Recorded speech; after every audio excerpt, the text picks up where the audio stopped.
قد كفاني علم ربي من سؤالي واختياري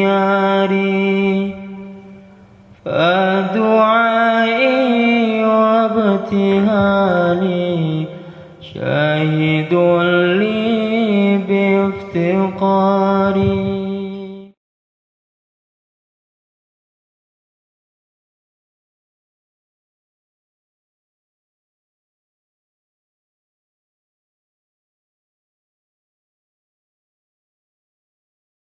Abi Thalibin marang Abu Thalib wa kallamuhu lan padha ngaturi supaya si Quraisy ing Abu Thalib wa hum ing kalih utawi wong kang padha ngaturi Abu Thalib iku asyrafu qaumihi wong mulya-mulyane kaum Abu Thalib Utbah bin Rabi'ah wa Syaibah bin Rabi'ah wa Abu Jahal ibn Hisham wa Umayyah bin Khalaf.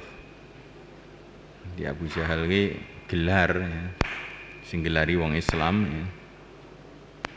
Dia asal namanya Abul Hakam ibnu Hisham. Wa Umayyah bin Khalaf wa Abu Sufyan ibn Harb fi rijalin dalam pira-pira wong lanang min asyrafim sing pira-pira mulyane wong Quraisy. Faqalu mongko padha ngucap supaya si wong-wong mau ya Abu Thalib innaka temen panjenengan minna sing kita iku haitsu qad alimta ing dalem panggonan kang weruh panjenengan. Jadi maksudnya kamu punya kedudukan yang tinggi di sisi kami, di kalangan kami. Waqad hadaraka lan teman-teman terus ngadiri ing sira apa ma perkara taro kang ningali sapa sira. Maksude sakaratul maut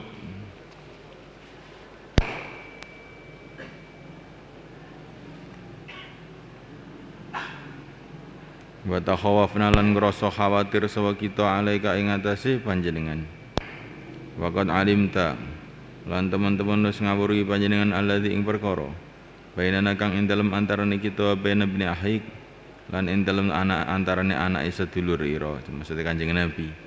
Engkau sudah tahu permasalahan antara kami dengan anak saudara engkau. Fa'anhu mengko ngundang sira ing ibnu ahik lana kanggo kita. Fa'anhu mengko laturi ngundang panjenengan ibnu ahik. Fakhud mongko ngalap panjenengan kanggo kita minhu sang ibnu ahik wa khud ngalap panjenengan lahu kanggo ibnu ahik minna sang kita. Jadi khud lana minhu wa khud lahu minna, maksudnya ambillah satu perkara untuk kami dari ibnu ahik dan ambillah satu perkara dari kami untuk ibnu ahik. Maksudnya diadakan perundingan lah, diadakan perundingan sehingga kami akan memberi sesuatu yang diminta oleh ibnu ahik dan dia pun mesti juga memberikan sesuatu yang kami minta, maksudnya begitu. Jadi adakanlah satu perundingan di mana dalam perundingan itu kamu mengambil sesuatu dari kami, persyaratan-persyaratan yang akan engkau berikan kepada ibnu ahik dan ambillah dari ibnu ahik persyaratan-persyaratan yang mesti dia berikan kepada kami.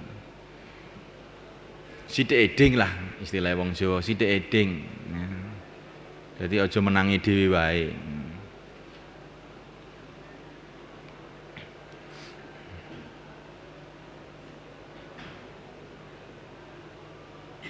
Fa khudh lana minhu wa khudh lahu minna. Yang dengan apa itu dia mengambil dari kami, kami mengambil dari dia tadi. Akhirnya bagaimana?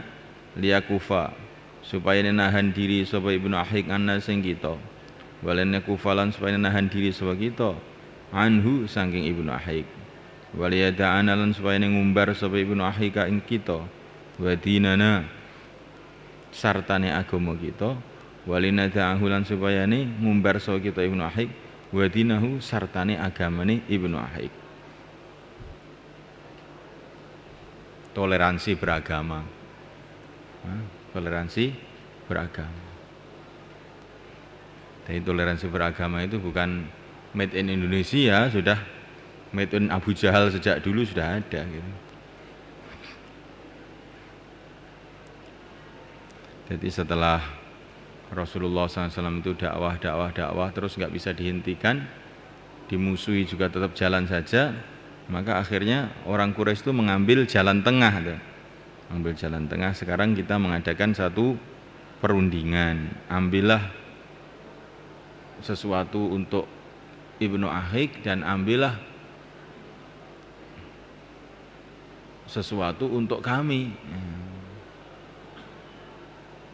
Ambillah persyaratan-persyaratan untuk kami dan ambillah juga persyaratan-persyaratan untuk Ibnu Ahik.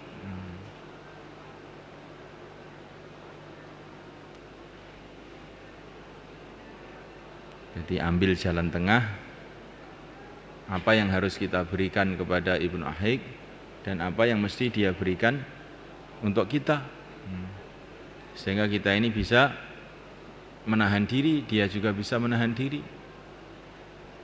Biarkan kita dengan agama kita dan kita biarkan dia dengan agama dia.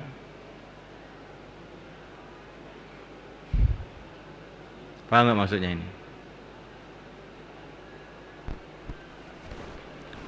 Faba'asa mongko ngirimaken ilahi marang Kanjeng Nabi sapa Abu Thalib, ngirimanake utusan ilahi marang Kanjeng Nabi sapa Abu Thalib. Faja'ahu mongko nekani sapa Abu Thalib ing Kanjeng Nabi. Faqala mongko ngendika sapa Yasi Kanjeng Nabi. Faqala mongko ngendika sapa Abu Thalib, ya ibn akhi. Haula utai mengkono akeh iku asyrafu qaumika, mulia-muliane kaum ira. Qad istama'u teman-teman padha kumpul sapa haula ilaika marang sira. Liyuk tuka supaya nguwai sapa si haula ing sira. Waliyak khudulan supaya ngalap sapa haula mingka sing sira. Maksudnya mengadakan perundingan tadi itu. Jadi bukan dikasih harta, dikasih bukan maksudnya ini. Dikasih ya dikasih apa? Tadi itu perkara-perkara yang bisa dia jadikan jalan tengah gitu. Liyuk tuka waliyak khudu mingka. Al-akhdhu wal-ata'.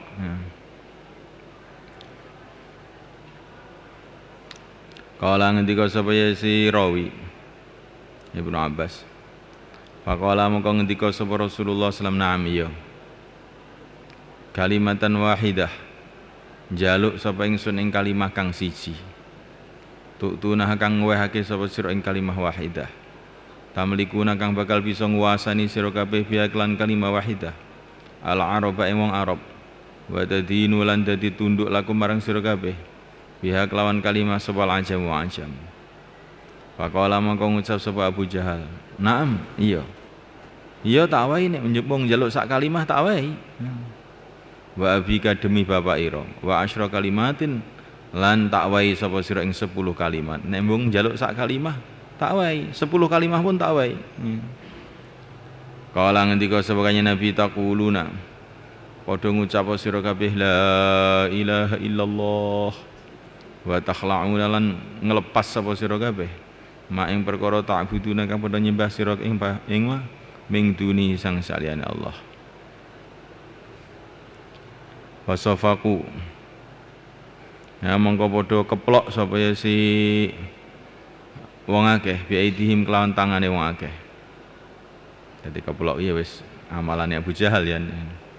Sumakalu tumuli padha ngucap sapa wong akeh, ya Muhammad aturi itu ana to ngarep iki sira antas ala yen to ndadekake sapa sira alihata ing sesembahan-sesembahan ilaha wahida ing sesembahan kang siji. Inna amraka temusne perkara nirkula ajabun yektine aneh. Kala ngendika sapa rawi sumaqala ba'duni ba'd. Sumaqala tu mengucap sapa ba'du sebagiane wong akeh ya Abu ya li ba'din marang sebagian kang liya. Inna utumisaan wallahi demi Allah. Ma hadzal rajulu ora utawi kilah wong lanang si Muhammad iku bimuktikum kelawan bakal nguwahi ing sira kabeh. Syai'an ing suwiji-wiji mimma sing perkara turidun kang ngarepake sira kabeh ing ma wang toliku mongko budalana sira kabeh wamdu lan rusa sira kabeh ngala dini abaikum ing atase agamane mbah-mbah sira kabeh hatta yahkumullah hingga ngukumi sapa Allah bainakum ing dalam antane sira baina ing antarane Muhammad tsumma tafarraqu tumli padha buyar sapa wong akeh. Kala ngendika Ibnu Abbas faqala Abu Thalib wallahi demi Allah ya ibn akhi ma ra'aituka ora ningali sapa ingsun ing sira sa'altahum ma ra'aituka ora ningali sapa ingsun sa'altahum kalih njaluk sapa sira ing Quraisy syatatan ing perkara kang liwat batas perkara sing berat sing liwat batas. Kala ngendika Ibnu Abbas Fatami amangka dadi pengin sapa Rasulullah sallallahu alaihi wasallam dalam Islami Abu Thalib. Faja'ala mangka dumadi sapa kanjeng Nabi ku yaqulu ngendika sapa kanjeng Nabi. Lahu marang Abu Thalib ay ingsun. Fa anta mangka utawi sira ku fakulha mangka ngucapna sapa sira ing la ilaha illallah. Astahilu mangka muri halal sapa ingsun laka kanggo sira. Biha kelawan la ilaha illallah asy-syafa'ata ing syafaat yaumul qiyamatin dalam dina kiamat. Wala mara'a mangka arek ningali sapa Abu Thalib hirsa Rasulillah ing oleh nemen-nemeni Rasulullah sallallahu alaihi wasallam. Qala mangka ngucap sapa Abu Thalib ya ibn akhi wallahi demi Allah laula makhafatus subbah lamun ora khawatir laula makhafatus subah lamun ora khawatir dadi cacat subah ngalaika ing atase sira wa ala bani abika lan ing atase anake bapa nira mimbadi sing sause ingsun anake bapa nira mimbadi ya anak-anakku maksude Kanjeng Nabi ki ora duwe dulur kok. Wa anta duna lan yen nyono sapa Quraisy nang Quraisy ani temen ingsun iki nama kultuha ambes ning ngucapaken sapa ingsun ing la ilaha illallah jazaan krana areng Rasulullah minal mauti sing mati la kultuha yekti ning ngucapaken sapa ingsun ing la ilaha illallah la aquluha orang ngucapaken sapa ingsun ing la ilaha illallah ila li asurraka kejawa supaya bungahaken sapa ingsun sira biya lan la ilaha illallah wa daklat fi rawin mubham la yu'rafu haluhu. Jadi Abu Thalib ini ya memang tokoh bangsawan gitu. Jadi namanya kehormatan ini bagi dia ini satu perkara yang besar gitu. Jadi kalau saya itu mengucapkan la ilaha illallah khawatir kehormatan menjadi cacat bagi kamu dan bagi anak cucu nanti. Makanya aneh tuh pikirannya Abu Thalib itu. Menjadi dipermalukan gitu.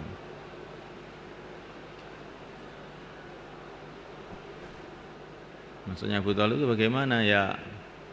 Dia ini sebagai tokoh ya harus berpegang dengan prinsip sampai mati begitu loh. Ini nanti kalau saya ini sebagai paman kamu kok terus akhirnya sebelum matinya kok ngalah. Nah ini ketokohannya itu justru juga akan berkurang menjadi cacat untuk kamu dan untuk keluarga. Katanya Abu Thalib. Ini aneh. Ini mungkin kita tidak bisa memahami perkara seperti ini kecuali kalau kita melihat sejarah bangsa-bangsa Arab. Jadi orang Arab itu kehormatan itu dijaga itu luar biasa. Sampai Abi Thalib sendiri mempertahankan Nabi mati-matian juga karena membela Nabi mati-matian juga karena sebagai keponakannya, sebagai keluarganya itu.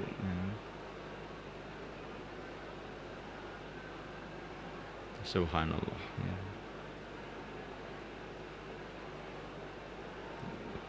Dan dia khawatir juga kalau orang-orang Quraisy itu menyangka Abu Thalib itu mengucapkan la ilaha illallah itu karena sudah dalam keadaan resah karena akan mati, bukan karena kesadaran betul. Sehingga ini juga akan menjadi cacat bagi keluarga. Ternyata Abu Thalib ini tidak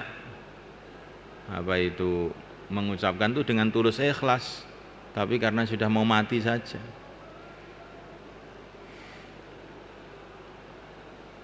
Nah, penafsiran seperti ini apa ada dasarnya? Saya ngomong begini ini ada dasarnya. Yaitu ketika Abu Jahal terbunuh di Badar.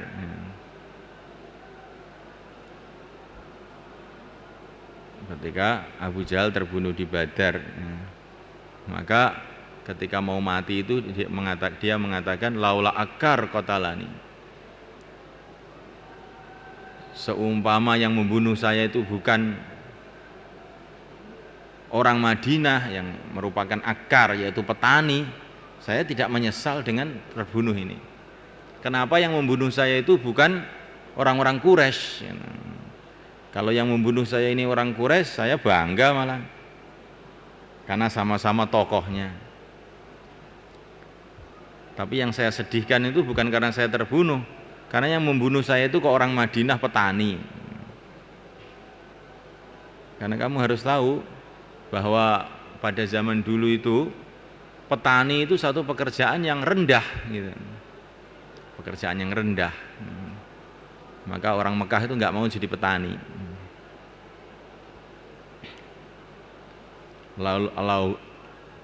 Lau ghairu akarin qatalani, katanya Abu Jahal.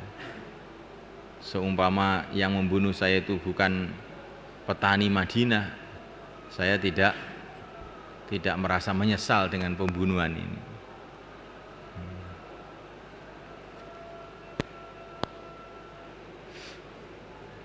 Maka dikatakan Abu Jahal itu Fir'aunu hadil ummah, dan Fir'aunnya umat ini lebih dahsyat dari Fir'aunnya Nabi Musa. Karena Fir'aunnya Nabi Musa itu ketika sudah tenggelam, dia mengatakan amantu bi Rabbi Harun wa Musa, saya beriman dengan Tuhannya Harun dan Musa. Amanta waqad al-ana waqad asaitu qabl, sudah enggak ada gunanya sekarang, sudah tenggelam. Jadi Fir'aunnya Nabi Musa itu ketika akhir hayatnya itu sudah tenggelam itu, dia usaha beriman, tapi Abu Jahal tidak. Abu Jahal tidak. Biasa mati ini. Saya bukan pertama kali orang yang mati, katanya dia. Tapi yang saya sesali itu kok yang membunuh saya itu petani, katanya dia. Kan aneh betul. Bahkan dalam satu riwayat mengatakan ketika ada orang Islam datang, rasakan kamu sekarang, katanya orang Islam kepada Abu Jahal. Maka Abu Jahal mengatakan, saya ini bukan pertama kali orang yang dibunuh oleh budaknya sendiri, katanya. Saya ini bukan orang yang pertama yang dibunuh oleh budaknya sendiri. Jadi maksudnya saya ini tetap saja mulia gitu, saya tetap saja mulia. Yang membunuh saya tetap saja hina, yang membunuh saya itu kan budak. Jadi orang Madinah itu dianggap dia jadi budak semua. Saya ini bukan pertama kali orang yang dibunuh sama budaknya, katanya dia. Jadi saya ini walaupun mati tetap mulia saja. Yang membunuh saya, ya tetap saja hina, itu budak saya, katanya dia. Ini Abu Jahal laknatullah alaih itu sampai kayak begitu kekufurannya itu.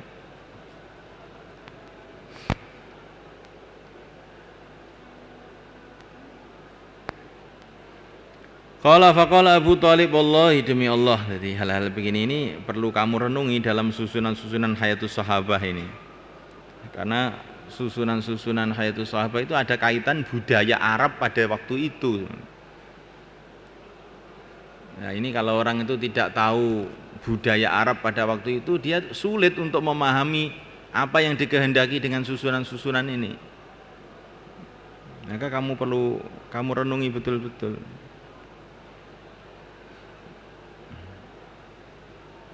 Kala ngendika Ibnu Abbas. Wa indal Bukhari man Ibnu Sayyib an-Nabi ana Abu Thalib ulama hadarathu. Hari kala ning ngadiri Abu Thalib walafa. Takhala mengko mlebu ngale ngatasi Abu Thalib sapa Nabi sallallahu alaihi wasallam. Wa indahu Abu Jahal. Faqala mengko ngendika sapa kanjeng Nabi ayami. Qul la ilaha illallah. Kalimatan ya kalimah ahaju. Kang bakal mbela kula laka dateng kanggo panjenengan biya kelan kalimah indallah ngersane Allah. Faqala Abu Jahal wa Abdullah ibn Abi Umayyah Abu Thalib. Atarghabu ana ta benci sira ngan millati Abdul Muthalib sange agamane Abdul Muthalib. Falam yazala moko ora leren sapa Kanjeng sapa Yasi Abu Jahal lan Abdullah ibn Abi Umayyah iku yukalimanihi ngomongi marang Abu Thalib hatta qala hingga ngucap sapa Abu Thalib akhira makalamahum ing dalam akhire oleh ngendikani marang akeh iklan ma oleh ngucap ala millati Abdul Muthalib netepi sapa ingsun ing atase agamane Abdul Muthalib. Faqala Nabi sallallahu alaihi wasallam la astaghfirunna demikian bakal istighfar temananan sapa ingsun laka kanggo panjenengan malam unha selagi durung dilarang sapa ingsun angka sanging istighfari panjenengan. Fanazalat mangko tumurun maka lin nabi walladzina amanu ayyul musyrikin walau kanu uli qurba min ba'di ma tabayyana lahum annahum ashabul jahim. Maka ora prayoga lin nabi kudu nabi walladzina amanu ayastaghfiru yen to istighfar sapa nabi lan dina amanu lil musyrikin kang wong kang padha musyrik. Walau kanu senanca dan musyrikin niku uli qurba wong kang duweni sifat kerabat. Mimba di mata bayanan sing sause oleh dadi jelas. Lahum kutu nabi ladina amanu apa anahum tumusne musyrikun iku ashabul jahim wong kang penghuni neraka jahim. Maksudnya setelah mati, setelah nyata-nyata mati dalam kekufuran gitu. Karena kita ini tidak tahu bahwa orang itu ashabul jahim kecuali kalau dia ini sudah nyata-nyata mati dalam kekufuran. Tidak boleh kita istighfar untuk mereka. Di Nabi Ibrahim juga begitu. Falamma tabayyana lahu annahu aduwwul lillah tabarra'a minhu. Ketika Ibrahim sudah nyata-nyata tahu bahwa ayahnya itu musuh bagi Allah. Bagaimana bisa tahu ketika mati dalam keadaan kufur, tabarra'a minhu, maka dia cuci tangan dari ayahnya. Tapi kalau kita ini tidak tahu matinya orang itu bagaimana, ya kita istighfar dengan taklik, ya Allah ampuni kalau dia ini memang mati dalam keadaan Islam. Wa nazala antumurun apa innaka la tahdi man ahbabta walakinnallaha yahdi man yasha. La haula wala quwata illa billah. Ini masalah hidayah ya. Masalah hidayah.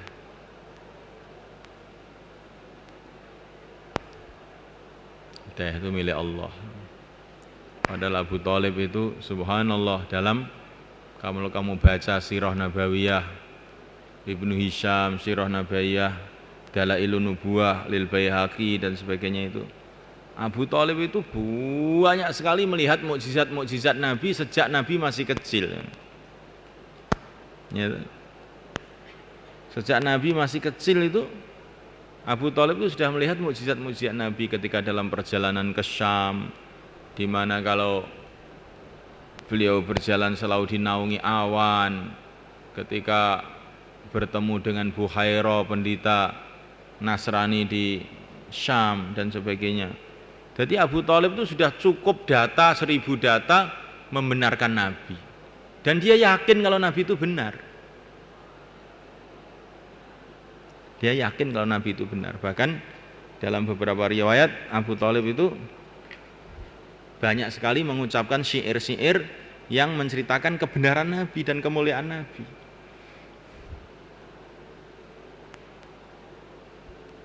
Tapi anehnya itu dia ini tidak berani menyatakan la ilaha illallah, itu enggak berani. Ya gara-gara menjaga ketokohannya tadi itu. Jadi Abu Thalib itu tipenya itu orangnya itu ingin menjaga semuanya gitu. Ya saya sebagai paman akan saya bela habis-habisan keluarga saya. Tapi saya ini sebagai tokoh Quraisy ya tetap saya pertahankan ketokohan saya. Jadi maunya dia ini di tengah-tengah jadinya itu. Dia tidak mau meninggalkan ketokohannya, itu enggak mau dia ini. Padahal dia cukup banyak menderita itu karena membela Nabi itu, sampai 3 tahun dikucilkan di Syi'ab Abu Thalib juga ikut.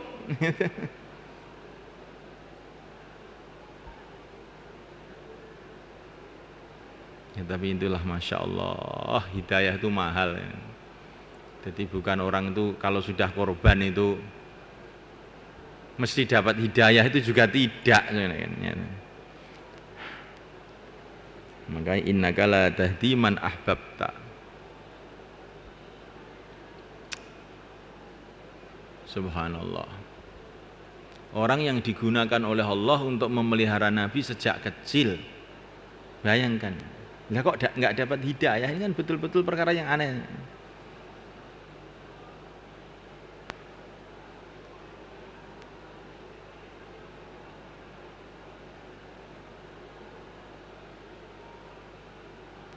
Sebaliknya ada orang yang memusuhi Nabi habis-habisan tapi akhirnya dapat hidayah. Ya kan aneh. Jadi hidayah itu memang nggak bisa dipikir oleh otak. Kadang-kadang memang ada asbab itu ada. Bagaimana asbab hidayah itu ada, asbab dolalah juga ada. Dan asbab dolalahnya Abu Thalib itu ya karena dia mempertahankan kedudukan tadi itu. Seperti Heraklius ketika diajak masuk Islam oleh Nabi, dia sudah yakin kebenaran Nabi itu, tapi dia tidak berani menyatakan Islam karena kedudukannya.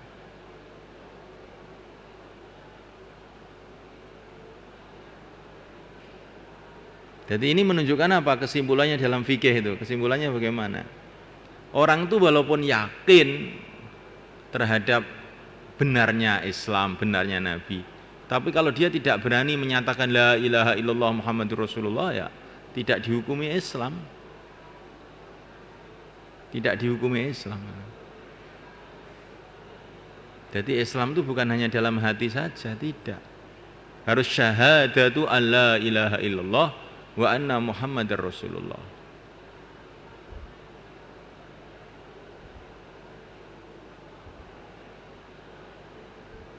Jadi syahadat itu termasuk syaratnya Islam. Jadi walaupun orang itu yakin kayak apa kepada Allah dan Rasulnya, kalau nggak mau syahadat ya nggak diterima.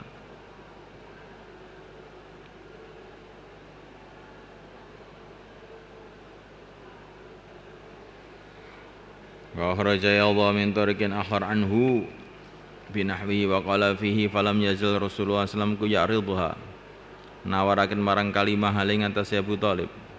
Wa ya'udani an kumbali so Abu Jahalan Ibnu Umayyah lahu marang Abu Thalib bitilkal maqalah kelan mengkono-mengkono pengucap, hatta qala engko ngucap sapa Abu Thalib akhir maqalah, ing dalam akhire oleh ngucap sapa Abu Thalib ala millati Abdul Muthalib, netepi ingsun ing atase agamane Abdul Muthalib.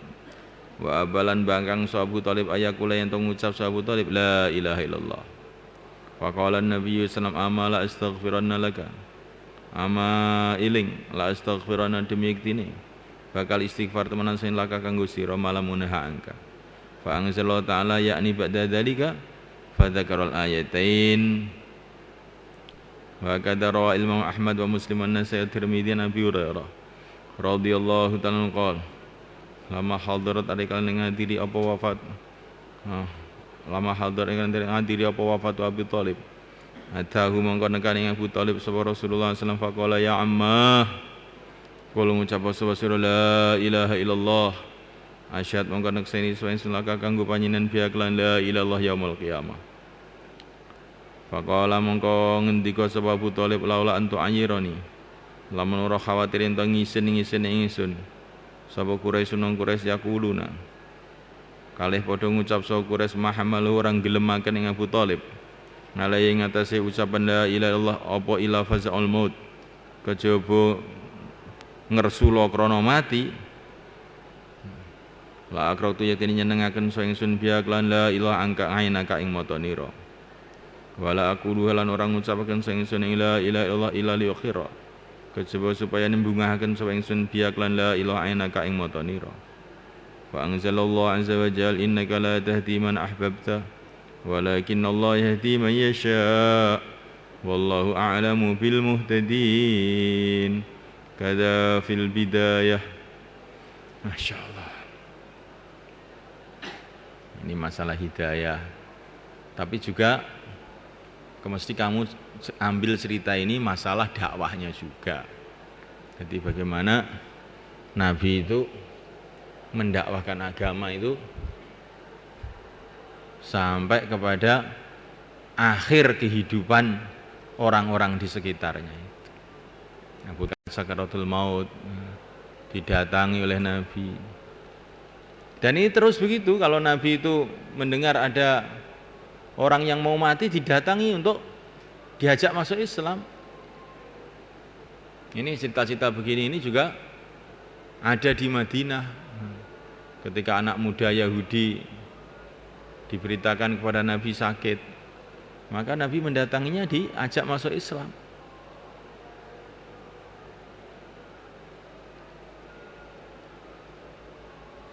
Jadi ini kita harus betul-betul memahami bahwa maksud daripada dakwah itu adalah menyelamatkan kehidupan akhirat itu pada prinsipnya itu.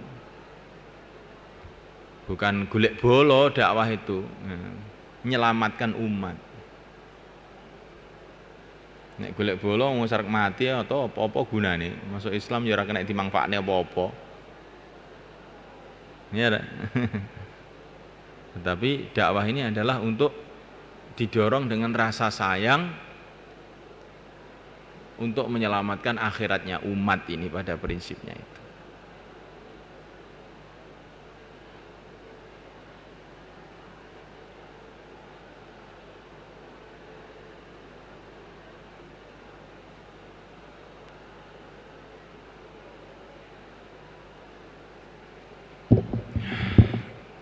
Yes.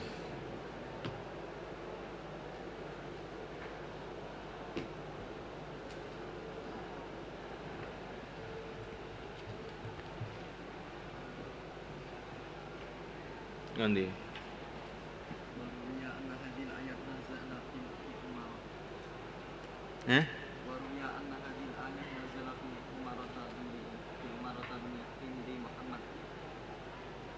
Nanti.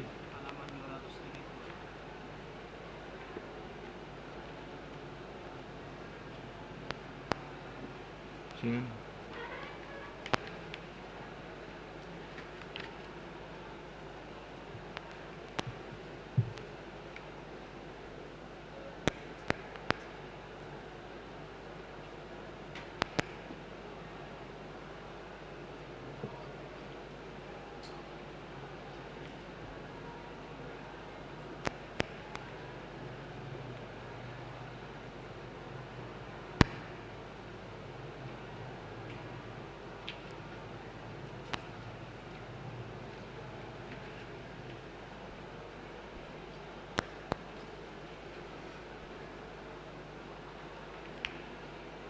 Surat apa tuh?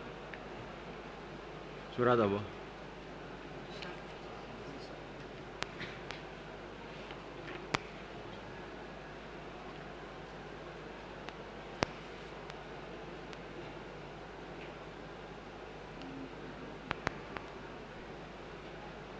Bismillahirrahmanirrahim.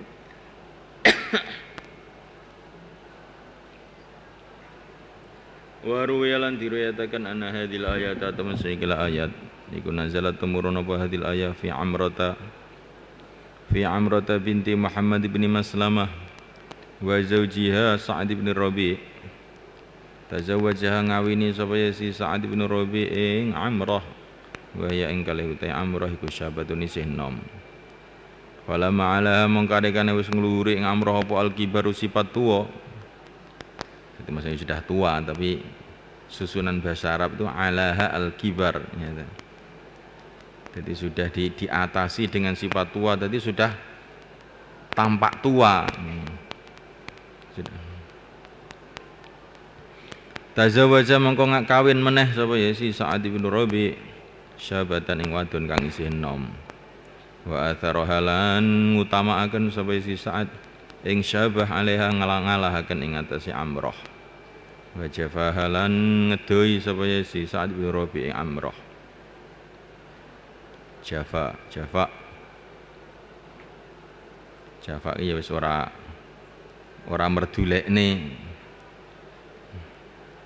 mangkoti. Fa'atat mengko nekani sapa ya si Amrah Rasulullah sallallahu alaihi wasallam wa syakat lan madul sapa si Amrah ilaihi marang Rasulullah dalika ing perbuatane Sa'ad bin Rabi'. Walang tastati'u an ta'dilu bainan nisa'i walau harastum fala tamilu kullal maili fatadharuha kal mu'allaqah. Walang tastati'u lan ora pisan-pisan mampu sira kabeh anta tilu yen to berbuat adil sira kabeh bena nisa ing dalem antane pira-pira wadon. Ae lan takdiru tegese ora mampu sira kabeh ala taswiyati ing antase madhaaken baina hunna ing dalem antarane nisa fi mailit tibai ing dalem sondonge watek. Wa idza lam takdiru adika ora mampu sira kabeh alaihi ing atase berbuat adil lam takunu mengko ora ana sira kabeh mukallafin diperdibihi kelawan berbuat adil. Walau harusum lan senajan nemen-nemeni sira kabeh ai jahatum tegese nemen-nemeni sira kabeh ala iqamatil adli ing atase negakaken keadilan fil hubbi ing dalem cinta. Fala tamilu mongko aja padha condong sira kabeh kulal mail kelawan sak teman-temane condong ilal lati marang wadon tuhibbuna kang padha nyintai sira kabeh ing lati fil qismi ing dalam pembagian wa nafaqat lan nafaqah. Ai innakum tegese sira kabeh iku lastum ora sira kabeh iku manhiyin dilarang ngan husulit tafawud saking terjadine perbedaan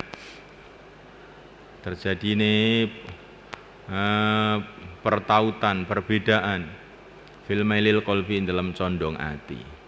Lianna dzalika krasungkune tafaw kalian dzalika krana temusne mengkono-mengkonone masalah mailul qalbi iku kharijun metu anwus iku sing kemampuan ira kabeh. Walakinnakum tabini sira kabeh iku manhiyuna dilarang an dari dzalika tafawud saking ngedengaken mengkono perbedaan fil qauli ing dalam ucapan wal fi'li lan perbuatan. Fatadharuha mongko padha ninggalake sapa sira kabeh ing wadon kal mu'allaqati kalih dene kaya dene kang digantung.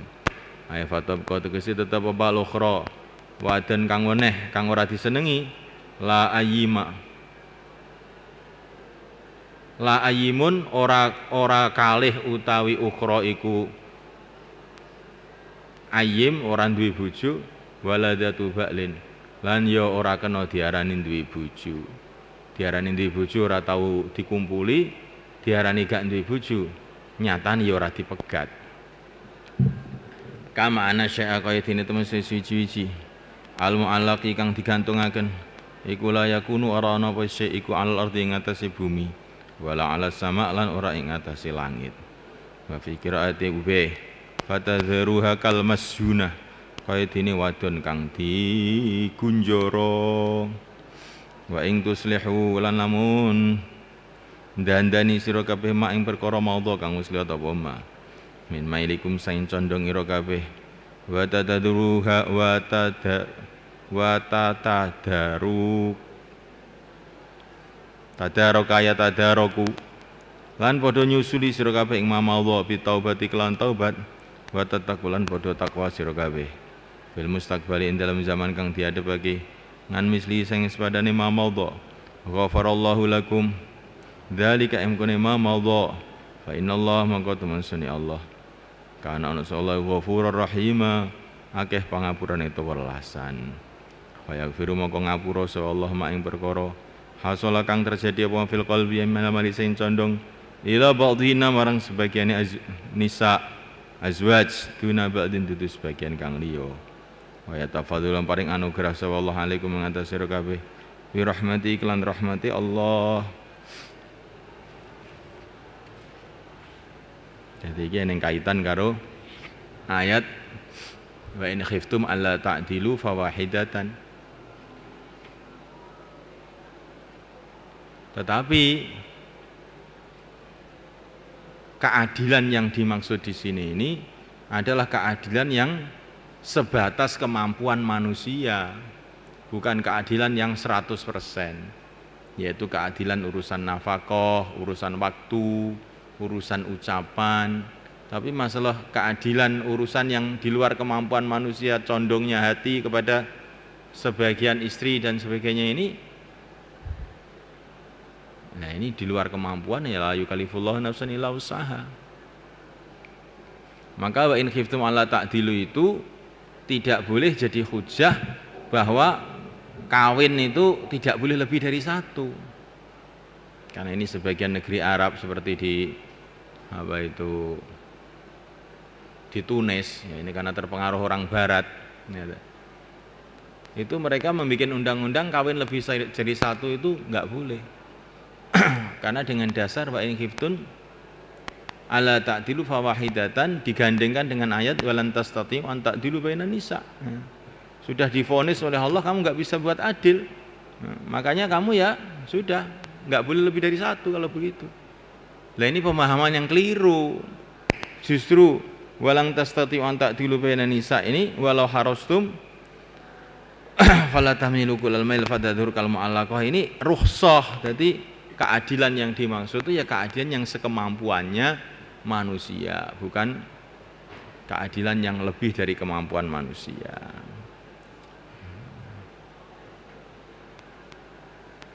Jadi ini termasuk samahatul Islam, kelonggaran Islam.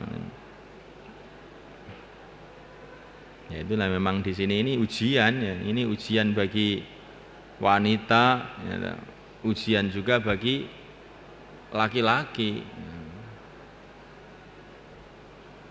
Maka dikatakan dalam satu hadis wanita itu diuji dengan kecemburuan, laki-laki diuji dengan pedang dalam jihad.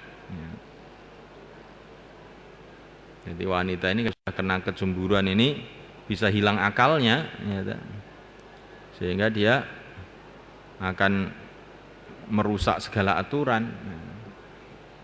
Begitu juga kalau laki-laki sudah takut berjuang juga sudah kehilangan akalnya, kehilangan agamanya, gitu.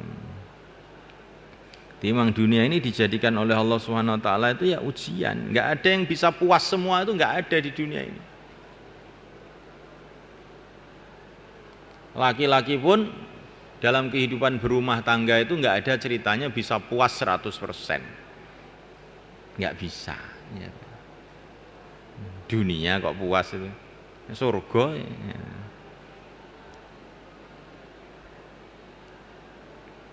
Sehingga begitu juga wanita juga tidak akan bisa puas 100%.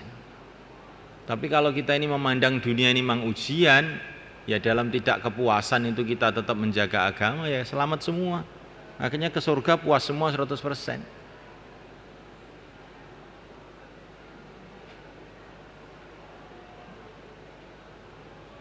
Seperti aturan laki-laki boleh kawin lebih dari satu, ini mungkin bagi sebagian wanita juga dirasa berat, tapi tidak semua wanita, sebagian wanita merasa berat. Yang merasa berat ya istri yang pertama biasanya, ya. Kalau istri yang kedua tidak merasa berat, kalau merasa berat nggak mau dikawin dia kan, ya kan?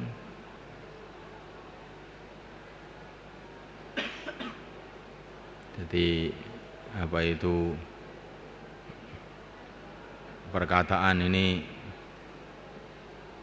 aturan boleh kawin lebih dari satu ini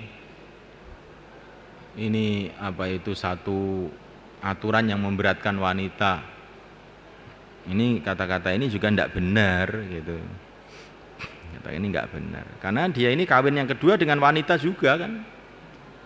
Kawin yang ketiga juga dengan wanita, bukan dengan laki-laki kawinnya itu. Ya. Berarti yang tiga itu kan tidak keberatan. Yang keberatan kan cuma yang pertama tok. Jadi kalau dibikin angket itu yang tidak setuju itu keluarga itu cuman satu, yang tiga itu setuju. Nah ini berkata real, berkata kenyataan kan begitu. Cuman ini juga wanita-wanita itu juga jangan takut bahwa nanti bagaimana suami saya kawin nggak bisa. Ya. Orang itu kawin itu dengan rizkinya kok, bukan dengan kemauannya. Ya. Sebagaimana kalau orang itu bukan rizkinya nggak bisa makan, kalau bukan rizkinya ya nggak bisa kawin. Ya.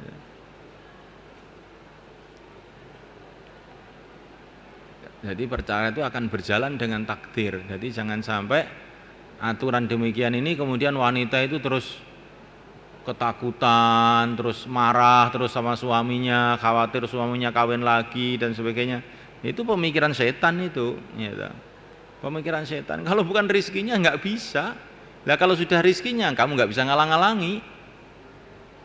Yang penting kamu itu kewajibannya sebagai wanita apa, sudah titik. Dunia tidak lama saja.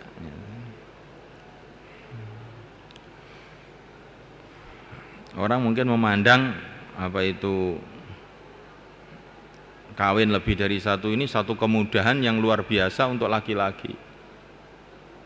Itu pandangan sepintas. Nyatanya tidak, nyatanya tidak. Nyatanya ya laki-laki yang bisa kawin lebih dari satu itu cuma bisa dihitung jari. Nyatanya ya nggak bisa gitu. Sampai di negeri-negeri yang memang sudah resmi diperbolehkan orang itu kawin lebih dari satu, seperti di Saudi umpamanya, ya jarang orang itu punya istri dua, itu juga jarang. Tetapi ini termasuk mahasinul Islam, mahasinul Islam, apa itu hikmah di dalam syariat Islam begitu itu.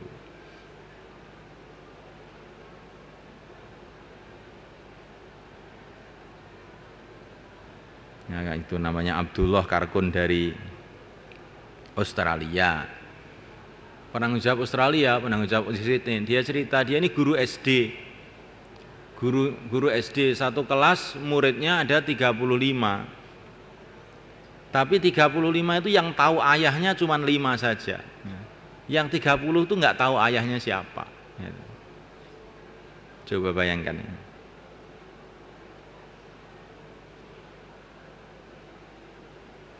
Jadi Islam itu memberikan kelonggaran dalam kondisi-kondisi tertentu. Orang itu diizinkan kawin lebih dari satu, itu sebetulnya adalah maslahat yang sangat besar bagi wanita itu sendiri. Sehingga jadi resmi, anaknya itu jadi resmi tahu ayahnya. Di negeri-negeri barat itu kebanyakan nggak tahu itu anak itu ayahnya itu siapa, nggak tahu.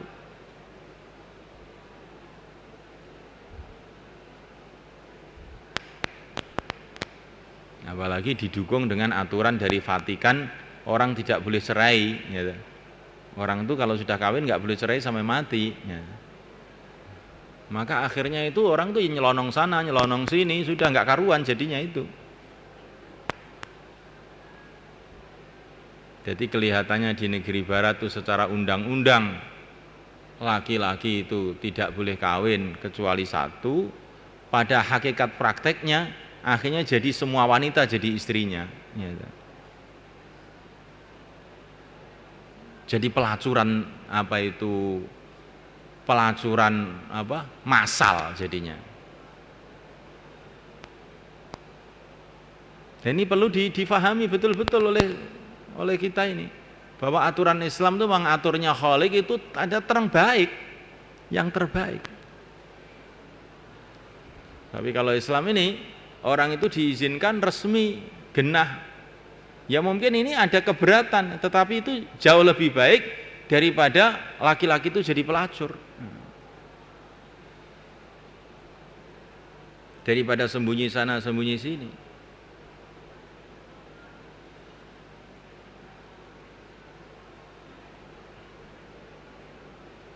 Sampai saya pernah baca satu artikel di satu majalah itu, judulnya itu Na'udzubillah, ya.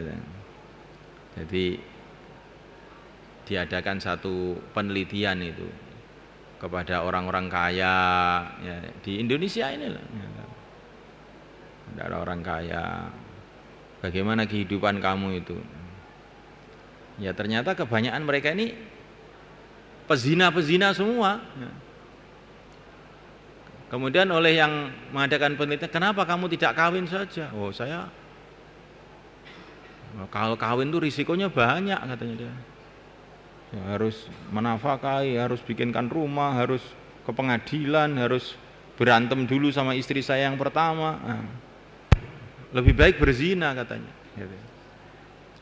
Ini pemikiran di Indonesia, bayangkan. Apa enggak ngeri itu? Jadi sebetulnya seperti itu demonstrasinya istrinya Gus Dur anti poligami itu, sebetulnya itulah jalan menuju pelacuran massal itu. Jalan menuju penghinaan terhadap wanita sendiri. Sepertinya satu wanita itu dijadikan ini ratu di rumahnya, ya, tapi di satu sisi yang lain maka akan banyak sekali wanita jadi pelacur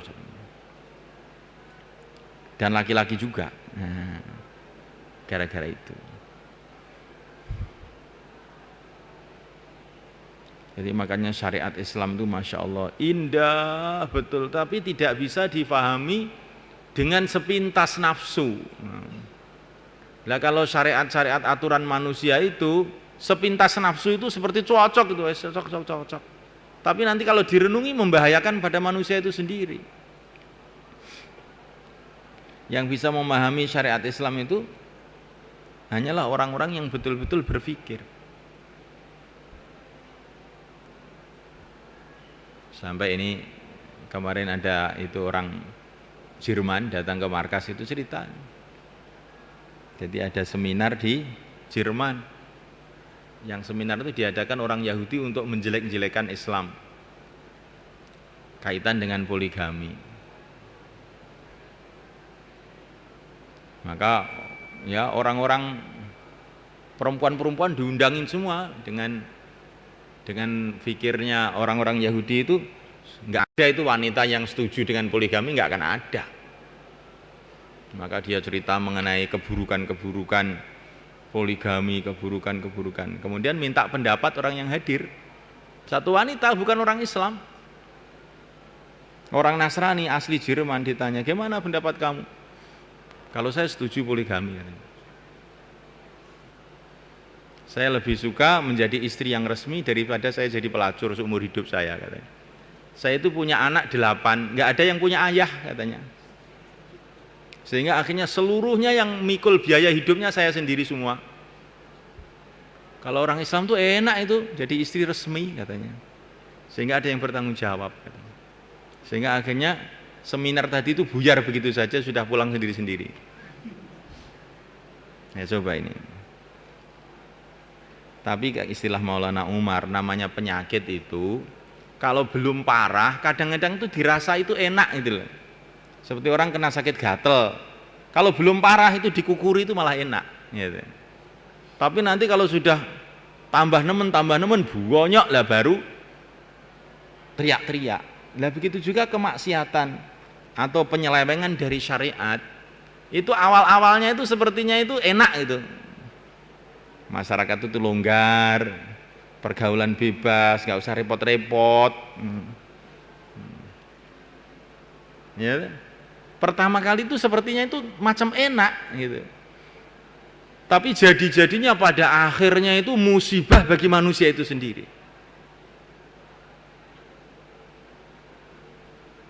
Ya seperti di negeri-negeri barat itu.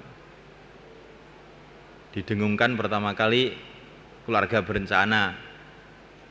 Ya seperti di Indonesia itu. Akhirnya keluarga berencana itu sampai mancep di otaknya mereka. Sampai orang itu nggak berani mana akhirnya itu, nggak berani punya anak. Sehingga mereka kebingungan, penduduknya tambah hari itu tambah berkurang, bukan nggak ada perkembangan penduduk itu nol, bahkan merosot. Sehingga akhirnya orang kalau punya anak maka dikasih hadiah oleh pemerintah. Nah kan aneh tuh.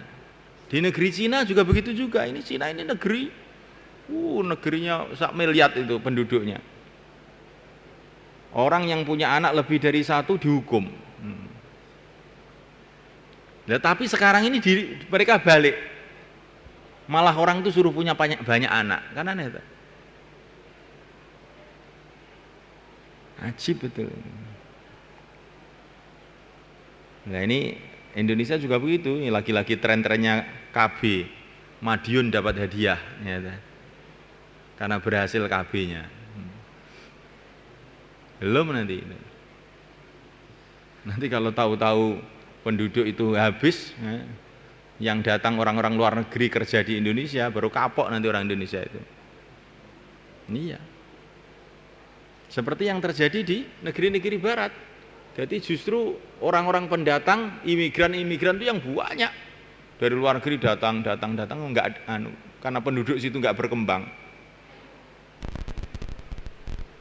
Pada mati enggak ada gantinya. Kan aneh. Jadi aturan manusia itu sepintas seolah-olah itu benar, tapi akhirnya itu enggak benar. Tapi kalau aturan agama sebaliknya, awalnya itu sepertinya itu memberatkan, akhirnya memudahkan. Apa saja itu. Kaitan dengan perkawinan, kaitan dengan ekonomi.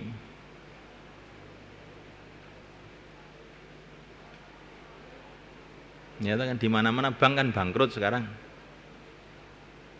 Sampai di parlemen Inggris pun sudah diusulkan supaya Inggris itu semuanya sistem bank yang ada di Inggris itu dibikin tanpa bunga, dijadikan seperti bank Islam aja semua. Kenapa? Nyatanya bank-bank Islam yang ada di Inggris itu nggak ada yang bangkrut. Yang bank-bank ribawi bangkrut. Sampai dibicarakan di parlemen itu, kan aneh kan? Tetapi kalau ini disetujui, Yahudi ya kebakaran jenggot. Apalagi jenggotnya nggak punya lagi. Karena kehidupan mereka itu dengan cara memeras itu. Kehidupan Yahudi itu caranya ya dengan bank-bank itu meres orang dengan cara bank itu.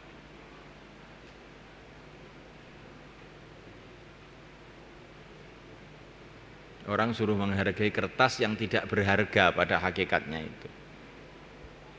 Maka bisa dibikin permainan. Yang kertas karet nyetak loh Kang. Kertas itu kan nggak ada harganya tuh pada hakikatnya itu. Lain dengan emas, perak memang ada harganya. Ya ketika uang kertas ini dijadikan uang pokok, mesti terjadi kegoncangan-kegoncangan dan penyelewengan-penyelewengan. Akhirnya sebetulnya itu pengendalian ekonomi itu bukan pengendalian ekonomi tapi politik. Mana negara yang bisa menekan negara yang lain lah nanti itu harganya jadi mahal gitu. Uangnya itu.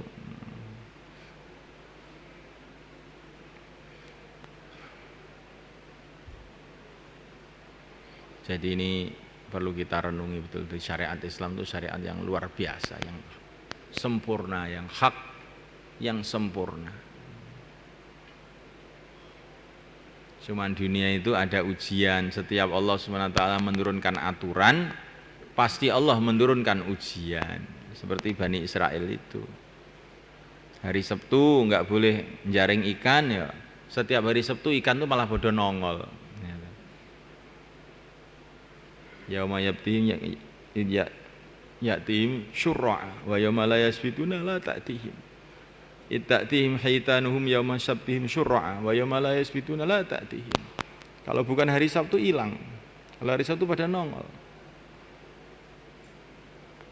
Ya nenek.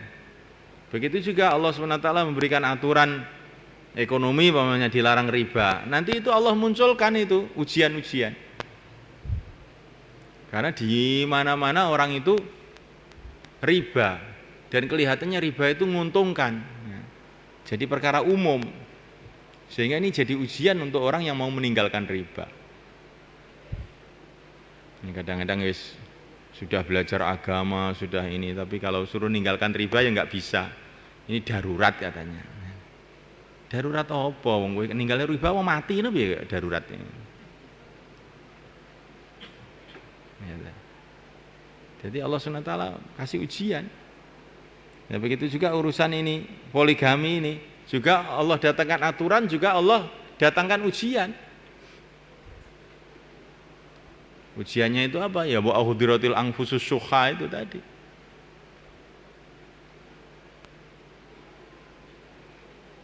Apa itu? Kecemburuan, kerakusan dari laki-laki, dari wanita. Laki-laki dibikin tidak adil, wanita itu juga dibikin rakus. Akhirnya itu aturan tadi jadi ujian buat keluarga itu. Nah, kalau orang itu menyadari ujian-ujian tadi ya lulus, kalau tidak ya akhirnya berantem terus. Tapi kalau menyadari ujian dan jalan keluarnya adalah syariat, baru bisa tenang, baru bisa tentram. Apa saja itu.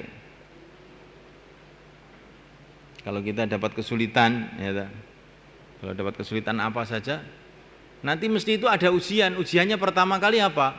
Kita ingin menyelesaikan kesulitan itu dengan cara maksiat, ya,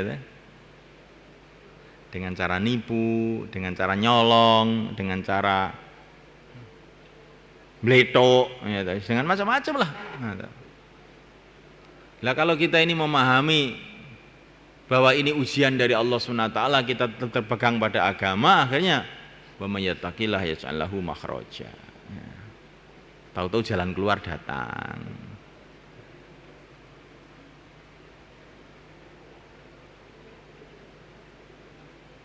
Ini perlu kamu renungi. Setiap aturan ada ujiannya. Mungkin nanti kamu di rumah itu akan dipercaya orang jadi takmir masjid, ya. Biasanya kan gitu, jadi imam masjid. Dan di masjid itu ada kotak amal. Kamu yang tanggung jawab. Gimana ini? Darurat ini. Ya.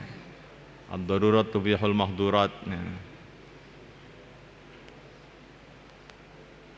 Akhirnya kotak amal itu dimakan. Ya. Siapa yang akan berani tanya sama saya? Saya kiainya. Nah, itu nanti terjadi musibah. Kamu akan hidup dalam kegelapan yang nggak ada habisnya. Tapi kalau kamu sabar, lebih baik saya mati daripada makan yang bukan hak saya. Tahu tuh belak dikasih rizki yang halal yang mudah. Itu sudah sunnatullah. Kalau orang itu betul-betul menahan diri dari yang haram, yang sebenarnya dia mampu untuk ngambil haram itu, maka Allah SWT akan memberikan jalan lain yang halal, yang mudah. Itu sudah pengalamannya para nabi, pengalamannya para wali, pengalamannya para ulama, itu begitu itu. Saya pernah kasih cerita Kiai Ali Maksum. Kiai Ali Maksum Kerapia rahimahullah. Beliau ini mau beli tanah di dekat pondok. Zaman dulu tahun 80-an, 50 juta, itu banyak sekali. Nggak punya uang, tapi ini tanah ini harus dibeli dekat pondok.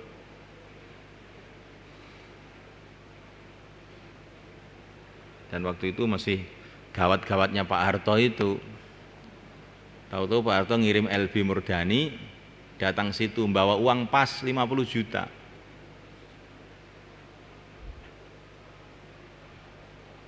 Mau disumbangkan sama Kiai Ali. Dia cerita langsung dengan saya, ini bukan dongeng orang lain.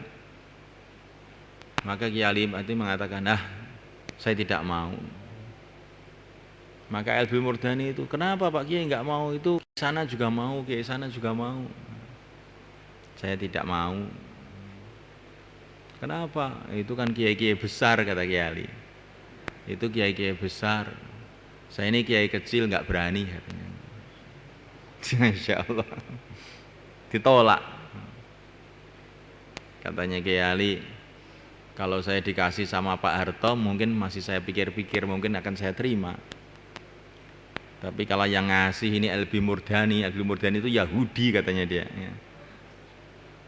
Sampai mati pun saya nggak akan terima, katanya Kiai Ali.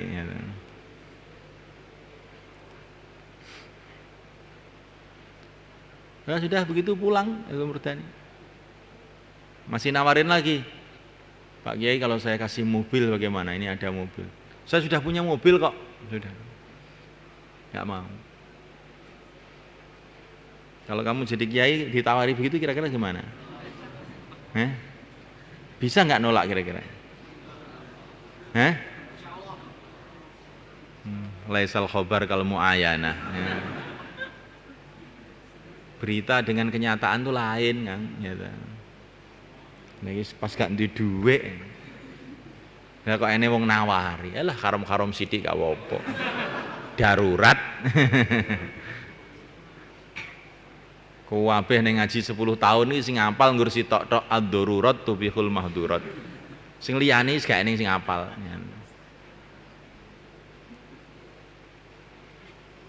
Maka Kiai Ali itu cerita. Kemudian saya sholat hajat. Saya sholat hajat 2 rakaat, kemudian saya baca Fatihah 21 kali. Setiap iyyaka na'budu wa iyyaka nasta'in saya baca 21 kali juga. Setelah itu saya doa, ya Allah saya minta uang untuk bayar tanah ini. Sudah gitu dah ya. Dan ini sudah mujarab katanya beliau ini. Pokoknya saya setiap sholat hajat terus baca Fatihah 21 kali, iyyaka na'budu wa iyyaka nasta'in 21, itu biasanya masalah apa aja selesai.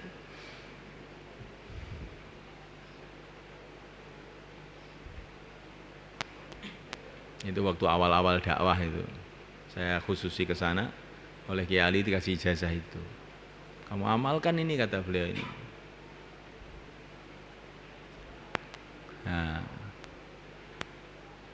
setelah itu nggak lama kemudian habis sholat subuh tahu-tahu ada tamu, seorang pengusaha di sana namanya Pak Mujab dulu. Habis sholat subuh, Yai terus badhe tumbas tanah Yai. Iya. Lah ampun gak ada harta dereng. Nah, ini kula nyumbang sekedhik Yai. Ya sedekahan kono. Pikirane Kiai paling ya 500, wong nyumbang ya apa 1 juta. Oke. Wis sedekahan kono aku sik arep ngerampung nih wiritan. Akhirnya tamune mulai didilok 50 juta pas. Padha karo neh arep ngowahi LB Murdani kae. Nah, aneh ta? Dadi wong iku mau nek wani nolak perkara sing haram, kuwi engko arep teko perkara sing halal sing enak ya mulya.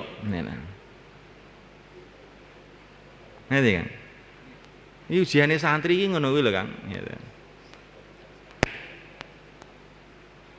Sampai aku ingin diceritani sapa satu ulama Azhar, Syekh Abdul Fattah Abu Ghaddah cerita bagaimana ada santri di Azhar yang kelaparan, betul-betul kelaparan sudah.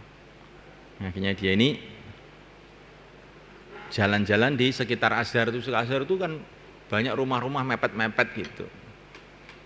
Maka dia ini membau-bau roti yang sedang dipanggang, arum sekali, perutnya sudah nggak kuat nahan. Akhirnya dia masuk ke rumah itu, pas nggak ada orang, roti itu masih hangat, langsung dicakot. Tapi begitu dicakot dia, innalillahi wa inna ilaihi raji'un, saya ngaji bertahun-tahun akhirnya nyolong, diturunkan, nggak jadi ditelan. Setelah itu dia balik ke masjid lagi dalam keadaan kelaparan. Ketika duduk di masjid, tiba-tiba dipanggil sama kiainya, kamu kesini, kamu mau nggak kawin, katanya kiainya. Oh alah Pak Kiai, saya ini nggak punya apa-apa kok kawin. Enggak, ini loh tetangga masjid di depan itu, dia itu bilang sama saya suruh carikan suami, suaminya mati, dia wanita kaya, ya, masih muda lagi, ya, dia suruh nyarikan, pokoknya suruh carikan santri saya, siapa aja mau dia. Kamu mau apa enggak? Insya Allah, insya Allah. Nah itu wanitanya sudah di depan masjid itu. Saya nikahkan sekarang ya. Insya Allah. Langsung dipanggil wanita. Ini loh santri saya, mau apa enggak kawin dengan ini? Insya Allah. Akhirnya dikawinkan langsung di masjid itu. Jadi zaman orang dulu itu kawin tuh enggak dedek bengek. Apa itu panjang-panjang. Setelah itu dibawa oleh istrinya ke rumahnya. Ternyata rumah di mana dia nyolong tadi. Maka istrinya itu, nah kita sekarang makan ya katanya. Maka diambilkan roti yang masih hangat dari dapur. Maka dihidangkan roti itu. Maka dia terkejut, wah ini roti yang saya cokot tadi. Dan istrinya pun terkejut ini. Ini kok ada bekas gigitan ini. Siapa kurang ajar nih masuk di gigit roti ini. Gitu. Masya Allah. Gitu. Ini cerita ini ditulis di kitab-kitab. Jadi orang itu kalau mau menahan diri dari yang haram, Allah SWT kasih perkara yang halal. Dengan cara yang mulia lagi eling-elingen Kang iki bab iki eling-elingen tenan. Jadi jangan wah mumpung iki golek harame angel kok ngenteni sing halal ya nek bagian. Lah iki nek santri pikirane ngene iki rusak.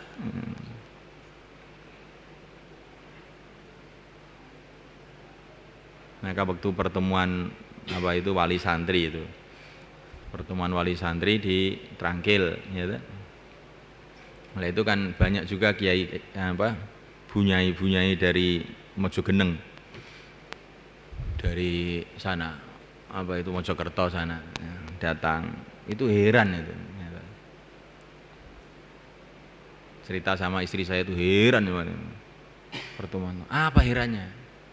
Itu loh waktu bagi makanan itu loh. Kok semua diam aja, nggak ada yang keroyokan. Ya ketepatan nih. Tenggor. Jadi santri tidak keroyokan itu sudah mengesankan orang-orang itu kan. Bukan dibagi makanan keroyokan, muslak bagian. Ya, ini betul-betul imannya ini rusak loh begitu itu.